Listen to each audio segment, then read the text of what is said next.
What is it but nightfall? No, no, not night but death. Was it needless death after all? For England may keep faith for all that is done and said. We know their dream, enough to know they dreamed and are dead. And what if excess of love bewildered them till they died? I write it out in a verse. MacDonagh and MacBride, and Connolly and Pearse, now and in time to be, wherever green is worn, are changed utterly. A terrible beauty is born. So, Dominic, those are the closing lines of William Butler Yeats's great poem, Easter 1916, written about the Easter Rising, which we began this series, it seems a long time ago. Several centuries ago. With the proclamation read by Patrick Pearse outside the GPO, where we are currently sitting as we reach the fourth and final episode in our great sweep through the history of Ireland and its relations with and Britain. It's extraordinary to be doing this story, the Easter Rising, 1916. Surely the most discussed, celebrated moment in Irish history. It's extraordinary to be recording that in the GPO, in the building that was the epicenter of the drama. We're looking out over O'Connell Street, the buses, the trams. So if you do hear a bit of banging and crashing outside and sirens and whatnot, that's all part of the exciting Irish local colour. And we're back with the person who read that proclamation for us so brilliantly at the beginning of the first episode, Paul Rouse, Professor of History at University College Dublin. So, Paul, the stage is set and off you go. I mean, this is your story. I don't think you want two British people to be telling the story of the Easter Rising, do you? Or do you? Well, I think it is an extraordinary story. It's a British story and an Irish story. And Tommy read from W.B. Yeats. It's a story of poet and poets and their poetry and its impact. It's a story of poverty through another strand with James Connolly. It's a story of language and education with Patrick Pearse. And it's a story of those ardent revolutionaries who were there, who all walked in right under where we stand here at the GPO just before noon on Easter Monday, 1916, 24th of April, and declared an Irish Republic in this building. And you read the bit about Pearse and MacDonagh, and right, I come to the start of that poem though, which Yeats wrote several months after the Rising. He's ambiguous in how he views the Rising, but he didn't publish it till 1920, which is really interesting. He held on to it because the world was changed, and he says changed utterly, but it was changing with a rapidity after 1916, which emphasises just what a pivotal moment in Irish history it is, and by extension in the history of the United Kingdom. But he opened that poem, Easter 1916, by saying, I have met them at close of day, coming with vivid faces. And for those people who read deeply in Irish history, they'll know that Vivid Faces is a brilliant book written by Professor Roy Foster, who was just an outstanding historian and in Oxford for very many years. And that idea that I met them at close of day, these were people that were known to Yeats and known to Dubliners, known to people all around the place. And you must remember, Dublin was a small city. Dublin felt, and still sometimes feels, like a country town because its centre is so small. You can't walk the streets of this city still without meeting someone who you know or running into them in different places.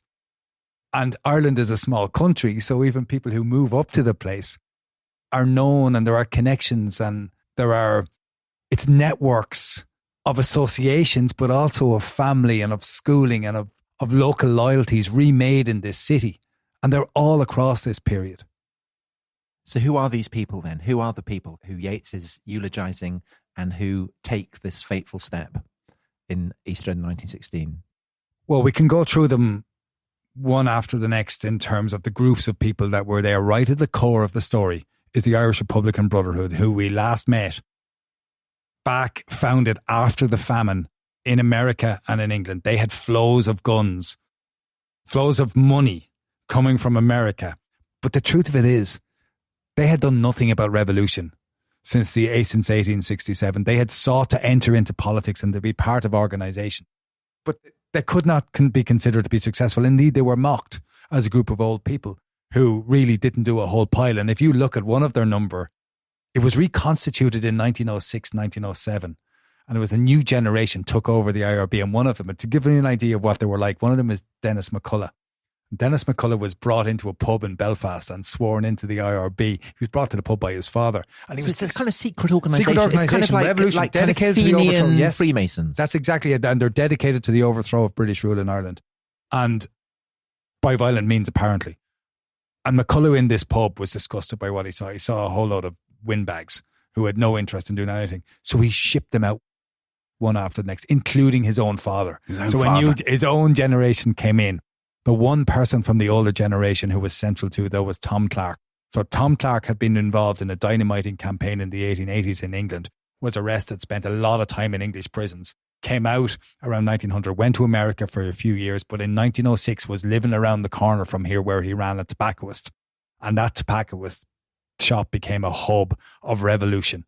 People coming in and out of it, passing notes. He's reorganising the Irish Republican Brotherhood, who are ready to go. And at the core of this revolution is the Irish Republican Brotherhood, it was Clark who held a meeting just after the outbreak of the Great War in September 1914, who said, "We will strike before this war ends." He was disgusted that there had been no rebellion during the Boer War, and he was determined not to miss this chance. So Clark set on revolution, and later, in early 1915, set up a small military council to develop the plans. So they're at the core of everything that happens is the Irish Republican Brotherhood. The second group who are involved are a group of socialists, essentially the Irish Citizen Army, headed by James Connolly. Connolly was born in Scotland, born in Edinburgh, to Irish emigrant parents who had come to Ireland as a labour organiser and had been involved in the 1913 lockout, which was a really famous trade union conflict with businesses in Dublin, which was a seminal moment again in Irish labour politics, and it was a vivid illustration of the poverty of Dublin. And the poverty of Dublin, there's all this nonsense spoken about Dublin as a second city of empire, of the second city of empire. What does that even mean? What does it mean to be the second city of empire? And it was said of Birmingham as well, by the way, and Calcutta and Edinburgh. So it was one of those titles. But what Dublin did was a deeply divided society where you had a crust of people with a lot of money in the beginning. There's a rising middle class, but on the bottom, there are people who are in the most appalling circumstances living around the place. So you get 25,000 families living in one-roomed accommodation. Many of those families even took in lodgers into their one room. They had no sanitation, no running water. There were often cattle and sheep, or cattle kept out the back of the houses for milk and so on. So this is a very poor city. And it was out of this city that labour agitation began in 1913. But the labour agitation happened at exactly the same time, of course, as the Ulster Volunteers had been founded by Carson. So James Connolly had a simple idea. We would protect our workers by setting up our own militia, the Irish Citizen Army, and they trained. And Connolly was disillusioned by 1915 with progress of war. The war had got in on him. He was himself a former British Army soldier, by the way, but he set on revolution too. The volunteers knew he was set on revolution, so they pulled him into his military council. So that's the second group of people. And just before you move on to the next groups, that shows, doesn't it, just how much Irish politics has been radicalised and I suppose paramilitarised by the experience of 1912 to 14. It is impossible to understand the 1916 Rising without looking at the militarisation of Irish society begun by Edward Carson and the Ulster Volunteer Force and their foundation, added to by the gun running at Larne, where the Ulster Volunteer Force brought in German and other guns with which to say that they will resist home rule at any cost in Ulster. Radicalised also by the uncertain loyalty of the British Army in Ireland through its Curragh Mutiny, essentially says we will not dispossess the Ulster Volunteer Force of those guns which they have brought in. I mean, how extraordinary is it that the British Army could not be relied on to do the will of the British government? What a statement of the state of British politics that is. But the Irish Volunteers, under Owen MacNeill, a professor of medieval history and early Irish history at University College Dublin at the time, and a complete and utter rebuttal to the idea that academics are useless, founded the Irish Volunteer Force after writing an article called "The North Began," and they too began to run in guns through 1914. And you get this split then after the war when John Redmond asked those volunteers to join the British Army and fight for the Empire, thereby guaranteeing Home Rule. The volunteers split. I'll come back to explain that split more fully when we talk about more people in it. But what it meant was that there was a standing army of 10 to 15,000 people who were in Ireland, the militia, who were there to be tweaked towards the idea of revolution. But that militarization of Ireland, you're right, like Dominic, it's fundamental to the context in which there are guns and people out parading in Dublin. So the other groups that are involved, so we've got the IRB, the Irish Republican Brotherhood, the Irish Citizens Army, and there are other groups as well. So there are poets, there are educators. There are more ideas. There are more ideas than groups. So you've got a groups of kind of Catholic intellectuals, people like Thomas MacDonagh. Again, these people are brilliantly described in Vivid Faces, and their ideas are all over the place. And they're part of a kind of an Irish Ireland movement, which is all around the idea that, you know, Ireland should have its own culture. It's an awakening of ideas, using modern ideas. And you know the way there was British press would tell a kind of Biggles type stories for the late 19th century. You know, that idea of books or of magazines being put out. There were Irish versions of those stories where the heroes of 1798 and of 1848 and of 1867 were recast. Because one of the things that struck me reading about the Easter Rising is that a lot of the Irish nationalist organisations are definitely drawing on British models.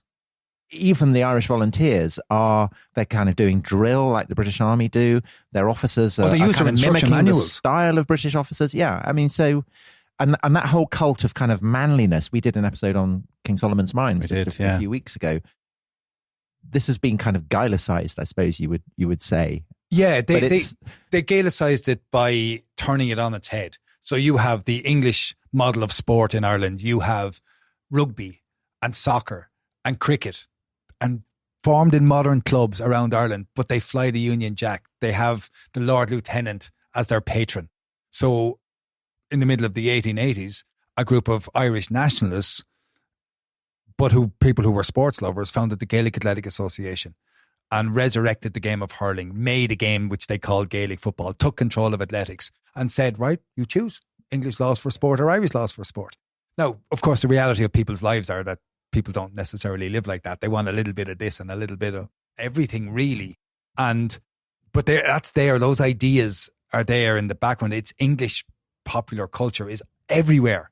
Yeah, in Ireland in the late 19th and early 20th centuries. There's a sort of Boy Scout aspect to this, isn't there? Yeah, so Na Fianna Éireann is a remaking of the English Scout movement, except soaked in the history of Irish republicanism and the idea of Irish separatism.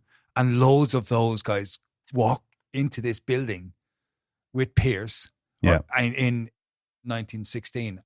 And that really, really matters to the idea of a creation. And this is the last thing, this last group of people who are influenced by the idea of Ireland, by this notion. And there's a school not far from here, St. Andrew's National School.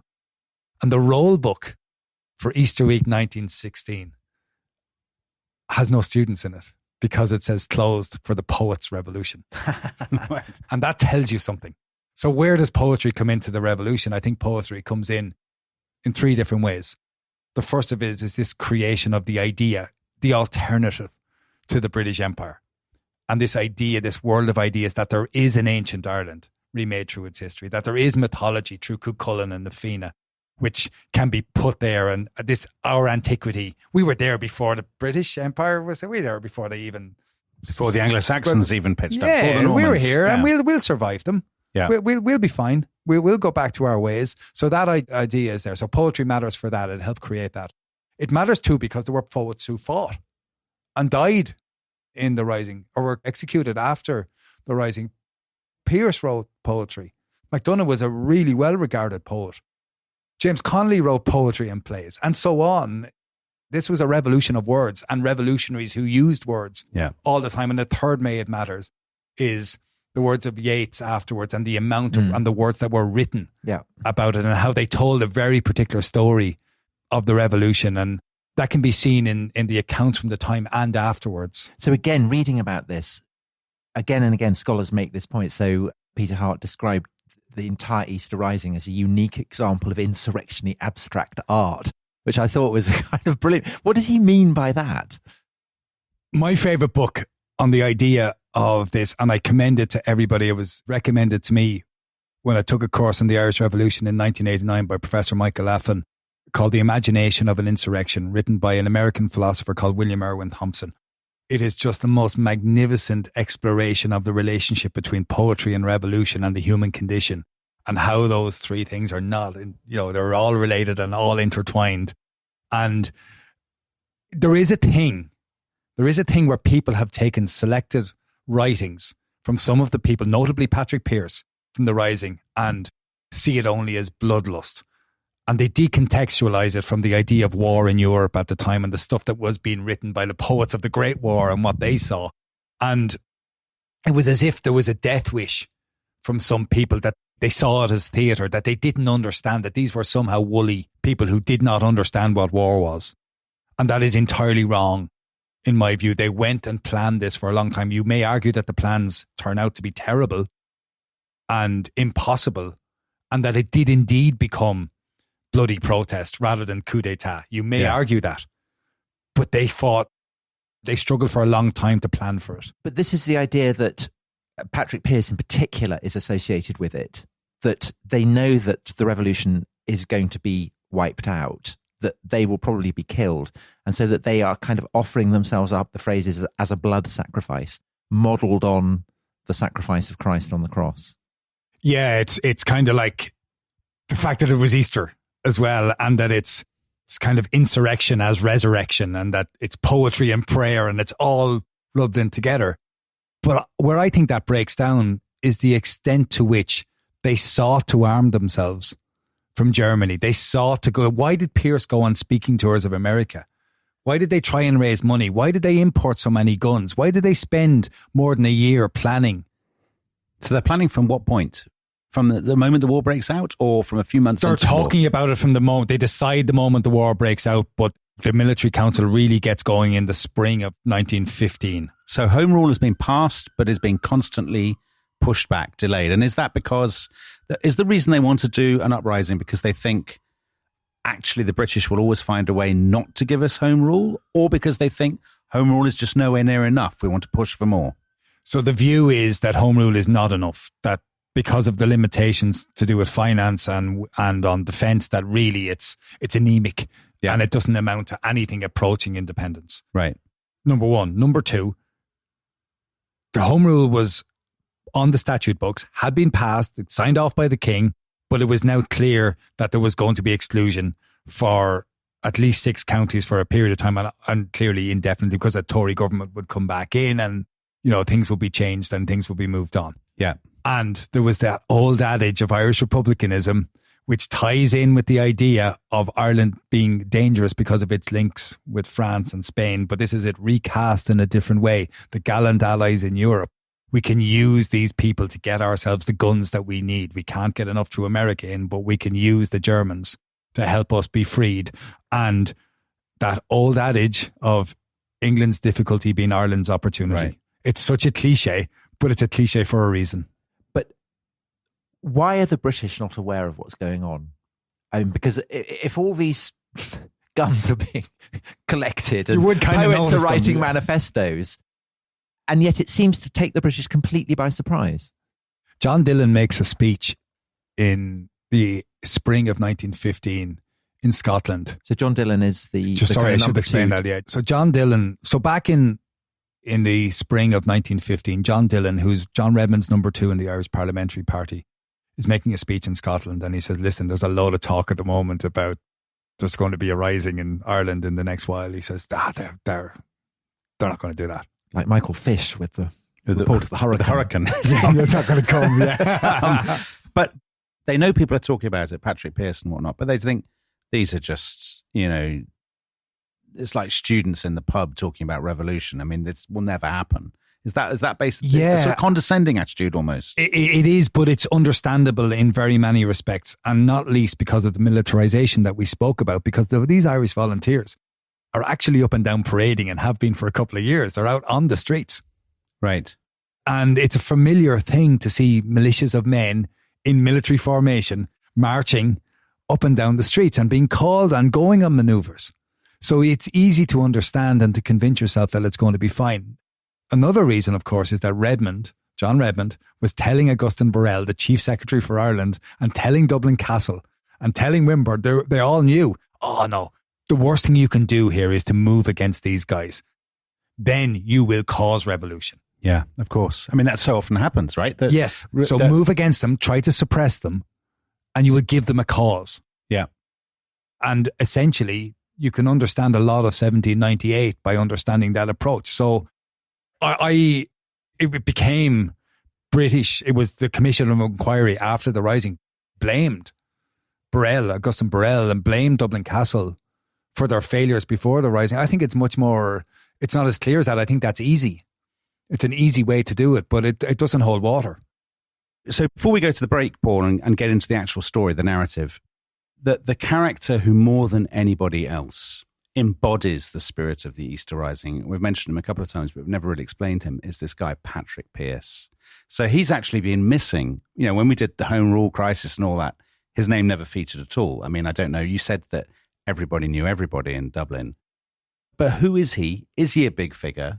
And how is it that he, more than anybody else, becomes the walking embodiment of this kind of the spirit of this extraordinary year? In a revolution peopled everywhere by extraordinary characters, there is nobody quite like Patrick Pearse. He has his demonizers and he has his idolaters who have sought to position him in a certain way and to cast him in a certain light.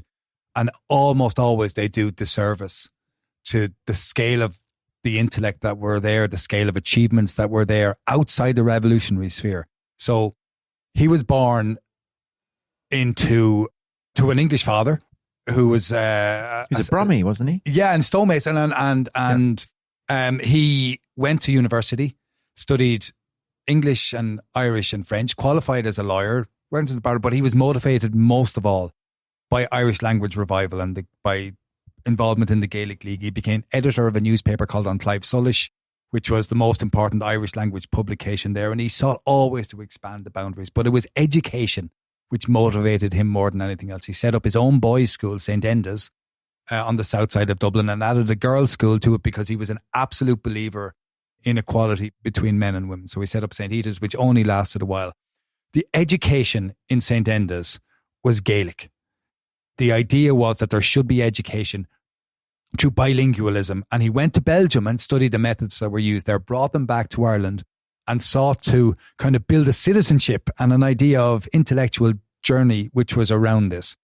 Was he involved in politics? Yes, he began to be pulled into politics. He stood in favour of Home Rule in 1912 and 1913. He believed in the idea of Home Rule. He didn't think it was enough, but he thought it was a decent thing to be going on with.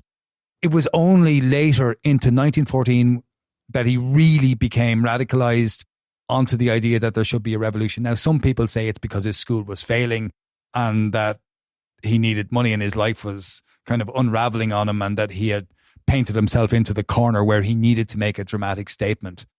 I disagree with that. I think that's deny him his own agency and he showed a clear pattern through his life of evolving his thought in a whole load of ways. I should say, by the way, in passing, if anyone wants to read a brilliant exploration of the education system in Britain and Ireland, read The Murder Machine, which is a book he wrote about how rote learning was destroying education at the time.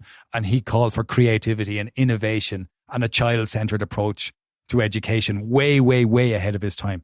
Anyway, he was on the military council, appointed to the military council of the IRB in 1915, and he was then set on revolution. He was inspirational or driving the idea that there should be guns imported, that there would be training and that Ireland would rise. And the date set for this rebellion was Easter 1916. Right.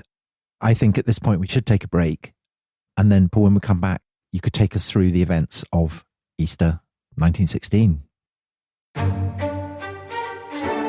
This episode is brought to you by Rocket Money. Tom, we often talk about how to organise our finances. I'm very conscious that I'm paying for a lot of mad subscriptions. And there's one thing that we've talked about often on this show. It's the thing that we probably hate more than any other, and it's a hidden fee. I would love to get my finances under control. There are all these things piling up on our bank statements, and I think I need to fix this problem. I need to sort this out and to stop this. I mean, my finances are so chaotic that I need this app. So I'll tell you what it is. It's called Rocket Money. It's a personal finance app that helps find and cancel your unwanted subscriptions. It monitors your spending and it helps to lower your bills so that you can grow your savings. With Rocket Money, you can track all of your subscriptions and you can easily cancel within the app with just a few taps, saving you time, avoiding charges. And you can also set budgets and goals and get personalized insights and regular reports to track how you're doing. They will even send you real-time alerts for large transactions, upcoming bills, refunds, and even low balances. So let Rocket Money help you reach your financial goals faster. Join at rocketmoney.com/ishistory. That's rocketmoney.com/ishistory. rocketmoney.com/ishistory.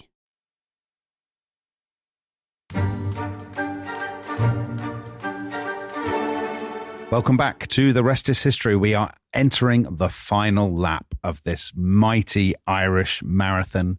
Paul Rouse, who has been doing a Herculean job. But Paul, the end is finally in sight for you. Take us through the story of Easter 1916. Sir Roger Casement, who would have been known across Britain and Ireland in the first 2 decades of the 20th century as the man who had investigated the imperial outrages in the Congo, who'd repeated in the Amazon, who had then become a devotee of the idea of home rule, and then became a gun runner for the Irish Volunteers. He went to Berlin at the beginning of the Great War, and he sought to raise an army of Irish prisoners who'd been taken by the Germans to form a brigade to come over. He had sought also to convince the Germans to send 20,000 men or 15,000 or whatever they would give to the cause and land them in Limerick, and they would march and take the land. And failing that, he wanted guns, he wanted rifles. Well, finally, before Easter 1916, the Germans sent on a ship 20,000 guns, and Casement came by submarine to the south coast of Ireland. This was seen as what would make the revolution possible. There would be an uprising if there were guns, even if there weren't German soldiers themselves, but the volunteers would now have the weaponry with which to rise. Casement, everything went wrong.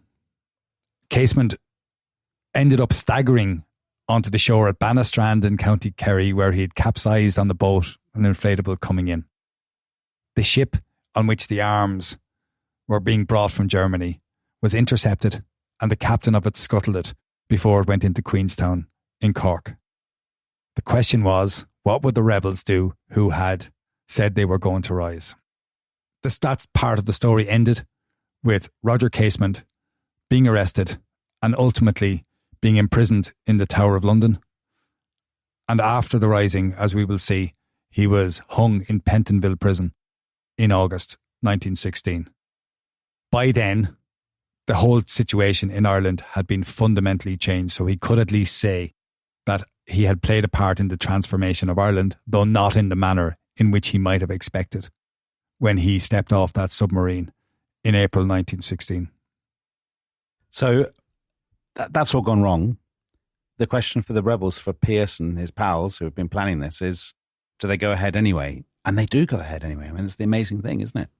They go ahead anyway, and they can go ahead because what happened was immediately after the war began, John Redmond, the leader of the Irish Parliamentary Party, called for the Irish Volunteers to join the British Army and to fight in France. That led to a split in the Irish Volunteers in which 15,000 or so, between 10 and 15,000, went with people under the charge of Owen MacNeill. And they began to drift towards the idea of revolution. But MacNeill would only go if there was two things happening. If the volunteers were going to be suppressed by the state, and if there were arms coming from Germany and genuine prospect of success. So in the week before Easter 1916, those guys who were set on revolution from the IRB took a document that was in Dublin Castle, and I think the phrase in English politics is sexed it up, and made it that the volunteers were about to be suppressed, and convinced MacNeill of that. And then they told MacNeill there were guns coming from Germany. So MacNeill agreed. Everyone would rise on Easter Sunday morning. We would call for manoeuvres, and we would use those manoeuvres to take various strategic places around Dublin, and that the country would be sized with Limerick as a base, and everything would manoeuvre there, and then everything would rise and the British would be overthrown. Now, the problem was, when MacNeill heard that the casement had been captured and there were no guns coming, he balked at the idea. Number two, he began to believe that the castle document was a forgery. This document that said there was suppression. Well, it was the makings of a forgery, which had a basis in a real document that appears. Right. But it was ultimately a forgery. If you change the document, it's a forgery. So yes, there's a long answer to a simple question. So MacNeill issued countermanding orders, said that on Easter Sunday, there would now be no manoeuvres. He published a notice on the front page of the Sunday Independent, which best-selling paper in the country, to cancel everything. So now the rebels, with Pearse and Tom Clark, they're in Connolly, they're in a quandary. What do? They made a fateful decision. They said, we won't go on Sunday, we'll go on the Monday instead. The problem was, they mobilised on Easter Monday morning, and there was confusion in the ranks of all the volunteers. So there weren't 15,000 came out. In the course of the whole week, fewer than 2,000 came out, and on the morning themselves, there were probably fewer than 1,000. So into this building here, just after noon, they gathered in Liberty Hall, just down along the river from us here, which was the headquarters, which had a sign hanging outside it, "We serve neither king nor Kaiser." They walked out through the doors of there, and they headed to various parts around the city in their mobilisation. They walked through these doors here. There were 5 soldiers on duty. They shot a sergeant in the face, and they took over the General Post Office. And wasn't there was one very unfortunate British soldier who was here buying stamps? Incredibly bad timing. His timing was not ideal, and apparently he got access to a bottle of brandy later in the week, and he took a lot of minding, I think is the phrase that was bandied. So they walk in. I mean, a small group of them, ultimately, compared with the 15,000 they were hoping for. What's the reaction of the people of Dublin when these guys pitch up and they say, listen, everybody, it's a revolution, a republic? I mean, the people who are buying stamps, going for lunch, going about their daily business, I'm guessing they're not swept. I mean, knowing crowds as I do in history, they're probably not swept up instantly by revolution enthusiasm, are they? No, because they're used to people parading on the streets, and now Pearse is outside in his uniform reading a proclamation of a republic which they can't conceive of. And there are people there who are mocking. There are people who've got family who are fighting in the British Army in the front. There are people looking at him in bemusement. And of course, there were others, of course, who were happy. Yeah. You see it as revolution. But it's what happens next is really important. The rebels then began to put up barricades around the city. So they begin to stop life in the city. And they attack Dublin Castle. And it is at Dublin Castle that the first shots of the revolution are fired, and a policeman is killed going in. Now, we know in hindsight, and everybody says this military plan was terrible. Why didn't you take Dublin Castle? Why didn't you take Trinity College? Why did you take the list of buildings that you took? Why did you go to the GPO? Yes, it's a grand building on the best street in the city. Yeah, the post office isn't the obvious place you would seize first. No, nor is Stephen's Green, where they built a trench in the middle of the green, nor is the forecourt. Not a bad building along the Liffey. Has some... But the thing about Dublin Castle, so the policeman who gets shot is unarmed. And I think there are there's one armed soldier in there. And this sense of Dublin Castle as this powerful nerve centre of imperial control. And actually it seems to have been completely hopeless. Burrell was in London for the weekend. Other officials were away. And lots of officers were off at the races, weren't they? They were at the Irish Grand National, which was down in Ferryhouse. But it tells you how little they expected to be a revolution. They may have been worried on the Sunday, but after all, they got casement. They got the guns. They'd seen the countermanding order. There's no evidence that these guys are going to go out on the Monday and stage a revolution. So why won't I enjoy my Easter Monday? Why wouldn't I go to the races? And the rebels didn't know. It's easy to say now, well, there were no guns there. there weren't 200 soldiers. Why didn't you take Dublin Castle and hold it? They might have considered it to be just too difficult to do it. But they took City Hall, which is right beside Dublin Castle, a formidable building. And actually, if anybody wants to read an account of that, have a look online at the Bureau of Military History account of Harry Colley, who was a Colley, who fought in that revolution. And he tells a really dramatic, vivid story of it. My favourite thing they take is the Jacobs Biscuit Factory. That was what I was going to ask. Why on earth do they take the Jacobs Biscuit Factory? There is no obvious reason why that was a lot of biscuits. That was the case. They also took a mill, Boland's Mills, and they took the South Dublin Union, which is a site of James. Anyone who's been to Dublin will know James's Hospital, but not Trinity College. No, they didn't. Great. I mean, that would be a very strong place to hold, wouldn't it? Yes, and if you've got significant numbers with you, you might take Trinity College. Okay. But the plan for the Rising has been lost. So they say there were 3 copies made of the plan for the Rising. They were so worried about informers. They didn't make loads of copies, didn't disperse them, and the plans were lost. We don't know exactly what they intended to do before the mobilisation ended up the way it is. And probably the most bizarre decision was actually to go into Stephen's Green, which visitors to Dublin will know is a beautiful public space at the top of Grafton Street, where they dug a trench in the manner of modern warfare. Well, isn't that because they thought, they think modern warfare is all about trenches. Yes. The Great War, France and Flanders. So obviously what you need to do if you're trying to capture a city is dig a massive big trench in the middle and prepare for,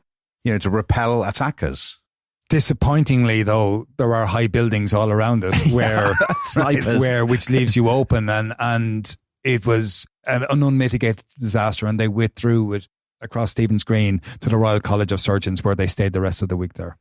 And my favourite detail almost from the Easter Rising is that when the British duly arrive and there's kind of fighting over St. Stephen's Green, that there's a kind of twice daily truce where the park keeper is allowed to go in and feed the ducks, which I think reflects very well on both sides. I think that's true. I think it's matched only as a piece of trivia from the Rising by the fact that 2 people who fought in the Rising, John Loder and Arthur Shields, ended up starring in a Hollywood film which won 5 Oscars in the 1950s, the John Ford film.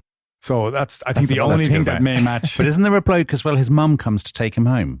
Yeah, his mammy called to the GPO and told him to stop that messing and go home. But he came back the next day. Oh, okay. And the next day he didn't leave after that. So to go back to the Monday, by Monday afternoon, the city has not risen. And many of the people in the city, when they find out, am I right in this, that many of the people, when they find out what's going on, are furious, appalled. They think not everybody, of course. There is a whole, you can't generalize, but they haven't had the reaction, the unbridled enthusiasm that they might have hoped for. Yeah. No, that's absolutely clear. I think it sometimes overplayed the extent to which people opposed what they did, because the turn came so quickly afterwards and after the executions that it feels to me too much to say that, the city was appalled, the city was disgusted. There were definitely people who were disgusted and appalled by it, but I would be slow to say how general that was. There were people amazed. But people often seem to say that it's women in particular who are hostile to it, and there are comparisons to the tricoteurs, the women who would knit in front of the guillotine in the French Revolution, that women are so hostile that the volunteers are often kind of quite nervous about the violence that they might inflict on them. Yes. And again, that is said, but again, probably the best contemporary account of the Rising is a beautiful book by James Stephens, which is called The Insurrection in Dublin. And he talks about that idea of resentment at the rebels from particularly women on the streets. And so we can't deny that that's the case. It's the extent of it and how quickly it changed, I think, is that issue. Number one. Number two, he has a brilliant line in it when he talks about the rumours that were sweeping Dublin when this happened. Cork had been taken.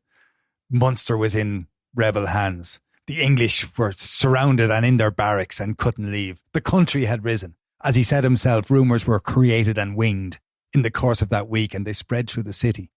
But the British are not surrounded, and presumably troops are starting to be mobilised and brought in to try and pacify the Rising. So what's the process by which the British come into Dublin? They come in without any difficulty at all, because the rebels have not cut off the strategic ways into the city from Kildare, from the Curragh camp. So they come in easily. They stabilise the situation in Dublin Castle. It's clear by Monday evening that it's fine. By Tuesday, martial law has been declared. They bring 4 18-pound artillery guns up from Athlone, and they're set up near Trinity College there on Westmoreland Street. And they begin to send troops over from Wales. They put troops on the ships. And when those troops arrive on the Wednesday, they cannot believe how eloquent the English being spoken by the people they meet are, because they thought they were going to France. They think they're going to France, yeah, of course. But even, I mean, the extraordinary thing, so within arguably less than a day, the final outcome is decided, right? Because it's pretty obvious probably by nightfall on the Monday that this isn't going to be a successful revolution, that, Dublin Castle still stands, the British are on their way, this is going to be snuffed out. Oh, yeah. And there are, above us here, the Irish Republic flag, the green flag with the harp on it, is flying at one end. The tricolour, the green, white and orange, is flying at the other end. But the rebel headquarters, how does it communicate with everybody else? There are barricades at the end of each end of the street with British soldiers at each end of them. There's a smell and sound of revolution. Yeah. There's gunshots everywhere. James Stephens he talks about writing this as he hears shots in the streets. There are horses dying on the street, and later there are wild horses running up and down the street. And then there's looting everywhere around the city. And they loot cricket bats, don't they? They looted. I think there are some incredible scenes. So there's the scene of 5 people pushing through a Dublin street carrying a grand piano, 5 of them which has been looted. And there are people who loot cricket bats and balls, and they play cricket on the bottom of Sackville Street.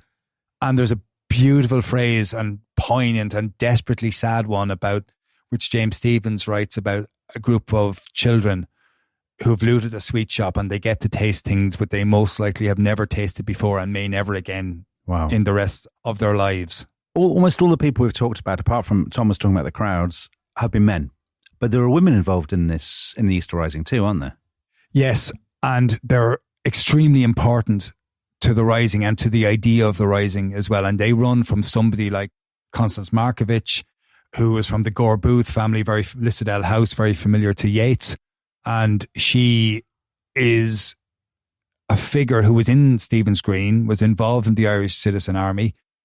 I saw herself and was seen by others as the leader of that group who were up there and who were retreated to Dublin Castle. She fired apparent claims to have killed somebody, or there are claims that she shot one person there. There are others, such as Margaret Skinner, who came from Scotland to come over and fight. And Countess Markievicz has a tremendous costume, doesn't she? And this also seems to be part of the Easter Rising, is that people want to look good for it. The imagery of the Rising matters, and it certainly, she was wearing a hat with ostrich feathers, and it was quite the statement, I think, when it was out there. And it has led, I think, to an unfortunate image of her as being excessively vain, and there is no doubt she had a certain vanity and do that. But she was also famous for her diligence and her committee work and her willingness to do all the hard work, as well as she wasn't there for the glamour of revolution. She had worked exceptionally hard to create that revolution. And if you look at the women who were in the Rising, they span people from that elite of Irish society right down to people who came from the very poorest circumstances and found a sense of liberation from being treated as equals within the Irish Citizen Army. Now, we can't dress this up. We cannot pretend that all the men who were out in 1916 reviewed women as their equals. It's obvious that they didn't, and they certainly didn't. Some people didn't want them there at all. Some men didn't want them there at all, and some definitely didn't want them firing guns. And they were seen as being there to do the catering or the medical work. So it's not, we have to be careful here in how that is presented. And what about the British? When these soldiers arrive, they think they're going to France, and they find that they're in a city within the United Kingdom. What is their take on what is happening? Well, first of all, you look at the soldiers who walk in from Kingstown, now Dunleary, in the south side of Dublin. They walk in, a group of them goes on the wider road in through Donnybrook, and they're fine. They make it to Stephen's Green in that area without problems. But there's a group come in along Northumberland Street, and they've been set up by an outpost from Avon de Valera's crowd who are in Boland Mills, and they run into an ambush. And there are the guts of 250 British soldiers who are killed or wounded, being caught in the crossfire between about 17 or 18 rebels. One rebel talks about how the gun was too hot to handle. He'd been firing it that often, and that was almost like it was Charge of the Light Brigade idea that we will go through this road or and we will take Battle of the Somme, coming out of a trench and discharging. Which comes in very, very quickly afterwards, of course. And again, by the way, it's a formidable foundation stone for Ulster Unionism and central to Ulster Unionist identity. But in that, it is clear on Wednesday that there is only going to be one result. If there were any doubt, because the Helga, a gunboat, comes up the Liffey and stops, first of all, beside Liberty Hall, which is along beside the Customs House. There's nobody in Liberty Hall, but it's a statement. This is where the rebels left from. This is the home of anti-capitalism in Dublin. And they blew it to pieces. Yeah. Meanwhile, by Thursday, this building here is being subjected to a barrage of artillery shells and incendiary shells coming from across the river. They're not attempting to storm the buildings. Storming buildings in urban warfare would have been incredibly difficult. A lot of loss of life. So they just take this place and they essentially burn it. So there is an incredible description of that. So this is Louisa Norway. She is, who is Louisa Norway? She is the wife of the head of the post office, right. Arthur Norway. And so she wrote, it seemed as if the whole city was on fire, the glow extending right across the heavens and the red glare hundreds of feet high, while above the roar of the fires, the whole air seemed vibrating with the noise of the great guns and machine guns. It was an inferno. We remained spellbound, and I can't tell you how I longed for you to see it. So the sense there that this is a horror, but also an incredible spectacle. And Sackville Street, as it was then, was the most handsome city in Dublin. I mean, the most handsome street in Dublin, yes. And as the Freeman's Journal wrote afterwards, the most handsome street in Europe had been destroyed and turned into a room like you would see at Ypres. And it was a simple case.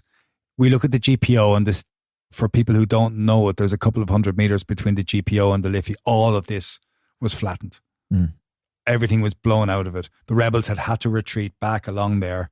And there was no doubt the overwhelming gunpowder. They didn't try and storm the building, which would have cost enormous loss of life. So they just put shells in. So by the end of the week, the rebels, I mean, they've held out for a few days, but it's perfectly obvious to Pearse to hold out much further would involve colossal loss of civilian life. There's just no point. And he agrees to surrender. On Friday, they're forced to leave this building here to evacuate through the back entrance or through a side entrance onto Moore Street. There's a retreat with a couple of 100 people. James Connolly's on a stretcher. He's not able to walk. His ankle is gone. Plunkett is sick. There are a lot of people in a bad way, but the heat is too much to say. The timbers from the roof are cascading down. There's talk about the intense heat, and everybody's hungry. And they've all been held even in the biscuit hungry. factory, because apparently they're complaining that they're so fed up with eating biscuits that they do anything to have some bread, which is... And what happens then is they withdraw down Henry Street and onto Moore Street, where there's a last stand on the Friday night. But by Saturday morning, Plunkett is sending Elizabeth O'Farrell under a white flag to suggest a surrender and looking for terms, and it's told back to say it's unconditional surrender or no surrender. And they go for the unconditional. They go for the unconditional surrender, and Elizabeth O'Farrell is then dispatched around the city to go to the different garrisons. And you talked about the view of the city being on fire, but the rebel garrisons were untouched elsewhere. Broadly speaking, there was trouble around the forecourts. There was street fighting around that area, which led to a lot of civilian death, many killed by the British Army who couldn't distinguish between rebels and civilian as they came through. South Dublin Union was left untouched. Boland's Mills was left largely untouched. So they were going, wait, we don't need to surrender. And the country hadn't risen, but Enniscorthy had been taken. And Enniscorthy, they're going, why do we have to do this? Out in Ashbourne, there'd been a small rising in Ashbourne where they were running battles with the RSC and British Army. They don't want to stop. But they do stop eventually. They do stop within a couple of days, and it's clear that the Republic lies in ruins. But this is the fascinating thing, isn't it? So the Rising has been a complete failure. Militarily, it hasn't worked. But the reason we're even doing this podcast is because politically it is a resounding success. And now the usual account that I'm guessing that most people listening to this will have, who know about it, will have at the back of their minds is the British defeated the Rising and then completely screwed it up by their their violent repression and by the cruelty of the executions and all this. Now, both Tom and I were listening to a series of lectures by your old tutor, Professor Michael Lapham at UCD, who compared it with the Paris Commune of 1871. Fall of the Paris Commune, he said 20,000 people were executed.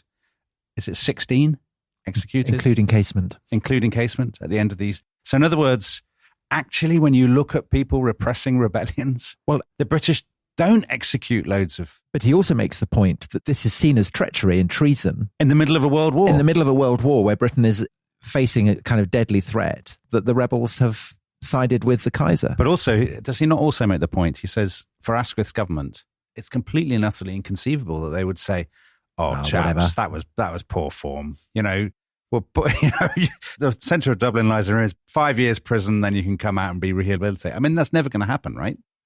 And to add to that, the rebel leaders themselves knew they were going to be executed beforehand. There was no surprise in this. Right. But how then does it become such a massive issue? I mean, these guys, we've come from downstairs. The statues are there, the sense of martyrdom, the sense that these guys gave their lives against a hideously repressive enemy, and that this became an absolute motivating, I don't want to say legend, because that makes it sound like it didn't happen. It did happen. Yeah.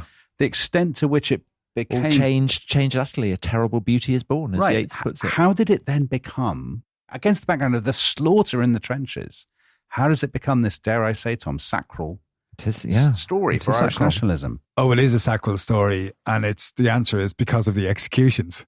Because it doesn't matter what happened in Paris. It didn't matter, these things. And it comes back to this idea where I disagree with the idea that there was widespread revulsion around the place. There is an underlying current there, which is looking for a reason. And the reason you find is in the executions. And you can see it in the middle of the executions. The executions began on the 3rd of May and they ran for 10 days. And that was a mistake, because by the middle of the 10 days, there are people looking for clemency. And when you have people looking for clemency, you have to deny clemency. And it becomes a story as much as the execution itself. Yeah. That was a mistake. But is it also a kind of reflection of the fact that actually Irish nationalists are holding the British to quite high standards that they feel that the British have then failed to maintain? Is there an element of that? I wouldn't think so. I think they're just people. They're just looking for reasons to... I think you're looking for reasons. And if you look at it, it happens immediately. And there's a roundup afterwards, which is a disaster. They corral 3,500 people. Loads of people are sent to Wales and interned. And people are moved to different places. They lift all the wrong people, as well as who are rebels there. There's stories coming out. But also now the factory of nationalist grievance has something to work with. So it has two things. It has two things. It has the fight now because there has been a redemption through resurrection, and it has the treatment afterwards to work with. One other extraordinary consequence of this is that one group you've not mentioned once is Sinn Féin. Sinn Féin, which had been a monarchist party. Arthur Griffith was a monarchist. He wanted a kind of Austro-Hungarian system. And the British don't really know what Sinn Féin is and say, this is all Sinn Féin's work. This is a Sinn Féin uprising. And they basically, the reaction to the Easter Rising creates Sinn Féin as a mass revolutionary party, I guess. Does it? Is that right? And it begins by things like Sinn Féin being named. So, for example, the Irish Times publish a handbook, which is a huge seller, sells out of the rebellion, a couple of 100 pages with pictures and portraits of the leaders, and they call it the Sinn Féin Rebellion. So the idea, Sinn Féin is an idea. It's an accumulation of the idea, and Sinn Féin in Irish means ourselves. And it captures an idea beautifully. Now, Sinn Féin had nothing practical to do with the rebellion at all, but it now becomes a vehicle for people to push into. Right. And push they do. Course. But it's amazing. It's amazing some of the things that happen. Within a month, there are prisoners who've been wrongly lifted or had nothing to do with the rising, are coming back on ships, and they're being met at the quay by loads of people wearing tricolours. A year after, there are requiem masses for the executed of 1916. Huge crowds are going. There's now taunting of the soldiers in the streets. A year after the rebellion, on Easter Monday, 1917, a group of people come here to the rubble of this site and they gather to say the Irish Republic is not dead, that the Irish Republic transcends time, that Pearse and Connolly and Clark and Cant and McDiarmid, and MacDonagh, by the very fact of establishing their provisional government, by signing that proclamation, by leading revival, had made certain the idea that there could be no unity. So that raises a wonderful counterfactual. What if the rising had been cancelled? What if, the casement, the failure of the gun running that you started this part of the episode with, what if the rising doesn't happen? Is the course of Irish history different, or would the trigger have come at some point in the 1910s anyway? Yeah, it's a brilliant question. And this idea of the counterfactual of this period has been looked at by, say, for example, someone like Professor Alvin Jackson up in Edinburgh, a brilliant historian, who's looked at what would happen if home rule had been granted, for example, and things. And it's one of those things that it's really difficult. What I can say is there is a strain of Irish society which never accepted the idea of a united kingdom. And in the middle, there was a huge swathe of population who, they were Irish, they were not British. And it comes down to language as well and terminology. Ireland was never part of Britain. There were people who identified and still identify as British who lived in Ireland, but it was part of the United Kingdom of Great Britain and Ireland. That geographic boundary had to matter. And maybe in time, things would have been dissolved to the point where it wouldn't matter anymore. But there was no evidence in history that that would be the case. Right. But it does go ahead. And Fergal McGarry, brilliant book on the rising. Yeah, it's a fantastic book. He describes the proclamation with which we began this series as a stunningly ambitious act of imagination. And the amazing thing about it is, as you've been saying, that this stunningly ambitious act of imagination creates a reality that maps onto the act of imagination in the long run. Because what happens in due course is the War of Independence, the Civil War, the establishment of the Free State, the independent state of Ireland that exists now, kind of does follow from this to a degree, doesn't it? And you look at some of the people who are here, who came back, and we didn't mention the people who came from England or Scotland to fight in this rebellion, one of whom was Michael Collins, who came back having worked in the post office in London for a while. And they learned the lessons, because there had been a dispute in the volunteers before this on whether they should be going into a hedge campaign, as in it would be guerrilla warfare. But they learned the lessons. They never set up in a city again.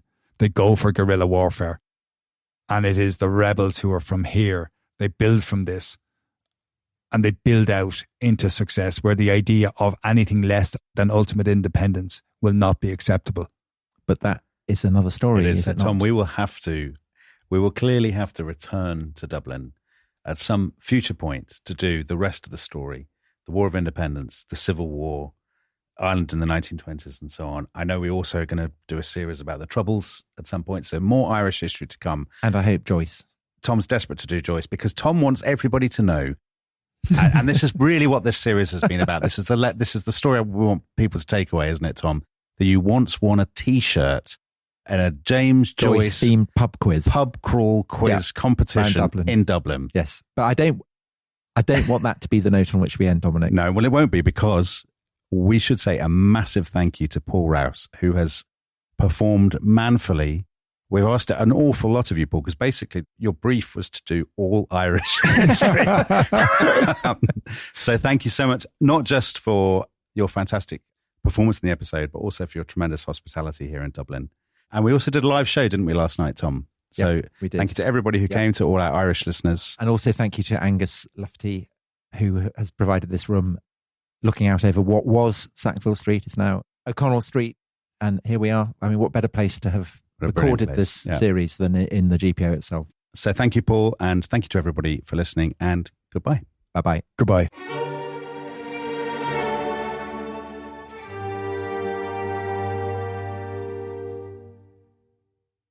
Thanks for listening to The Rest is History. For bonus episodes, early access, ad-free listening, and access to our chat community, please sign up at restishistorypod.com. That's restishistorypod.com. uprising.com.